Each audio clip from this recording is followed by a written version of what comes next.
आज से 23 साल पहले यानी 11 सितंबर 2001 को दुनिया की सबसे बड़ी शक्ति अमेरिका पर आतंकी हमला हुआ था। न्यूयॉर्क में वर्ल्ड ट्रेड सेंटर को आतंकियों ने अपना निशाना बनाया था। इस भीषणतम आतंकी हमले में 2977 लोगों की जान चली गई थी। हमले की जिम्मेदारी अलकायदा ने ली थी। 9/11 के भीषण हमलों को तत्कालीन अमेरिकी राष्ट्रपति जॉर्ज बुश ने अमेरिकी इतिहास का काला दिन कहा था। आतंकी संगठन अलकायदा ने 11 सितंबर 2001 को वर्ल्ड ट्रेड सेंटर पर 2 विमानों के जरिए हवाई हमला बोला था।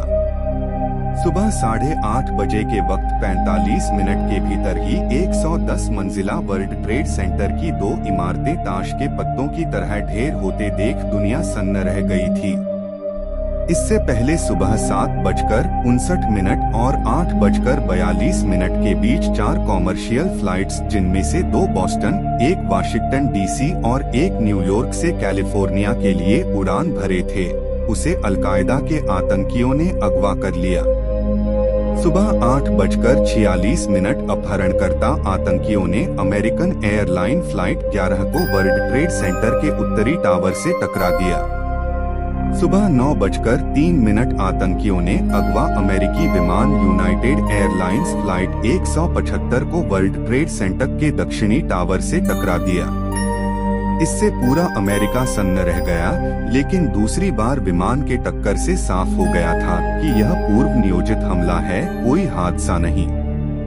उस दिन अमेरिकी राष्ट्रपति जॉर्ज बुश फ्लोरिडा के एक प्राथमिक विद्यालय में एक किताब का पाठ करने वाले थे। तभी उन्हें chief of staff Andrew card ने उन्हें वर्ल्ड ट्रेड सेंटर से दूसरे विमान के टक्कर के बारे में सूचना दी और बताया कि अमेरिका पर आतंकी हमला हुआ है। इसके बाद 9:42 अमेरिका विमान प्राधिकरण ने अमेरिका में सभी उड़ानें तत्काल प्रभाव से रोक दी। 9:45 के करीब सुरक्षा कर्मियों ने अमेरिकी राष्ट्रपति के निवास व्हाइट हाउस और अमेरिकी संसद यूएस कैपिटॉल को खाली करवा लिया। बाद में अलकायदा आतंकियों ने दावा किया था कि उनका निशाना वाशिंगटन डीसी में अमेरिकी संसद यूएस कैपिटल था।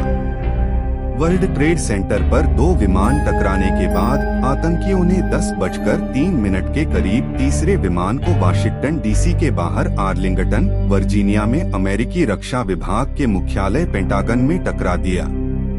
आतंकियों ने चौथे विमान को वाशिंगटन डीसी की ओर टारगेट किया, लेकिन विमान के कुछ यात्रियों एवं चालक दल द्वारा विमान पर कंट्रोल कर लेने की कोशिश में वह ग्रामीण पेंसिल्वेनिया में शैंक्सविले के पास एक खेत में क्रैश हो गया। 10:28 के करीब वर्ल्ड ट्रेड सेंटर का नॉर्थ टावर भर-भराकर गिर गया। इसके गिरने के बाद आसमान धुएं और धूल के गुब्बारे से भर गया। इसकी वजह से 10,000 से ज्यादा लोगों को सांस लेने में तकलीफ का सामना करना पड़ा। इनमें से कई लंबे समय से सांस की बीमारी झेल रहे हैं, जबकि कई लोग कैंसर के मरीज हो गए। 11:02 के करीब धूल और धुएं को देखते हुए न्यूयॉर्क के मेयर ने लोअर मैनहट्टन को खाली कराने का आदेश दिया था।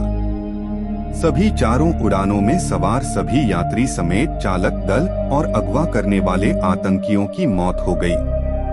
इन हमलों में कुल 2996 लोगों की जान चली गई थी, जिनमें 400 पुलिस अफसर और फायर फाइटर्स शामिल थे।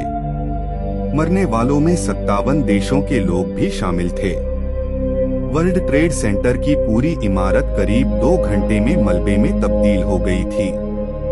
मारे गए लोगों में केवल 291 शवों की ही पहचान की जा सकी थी।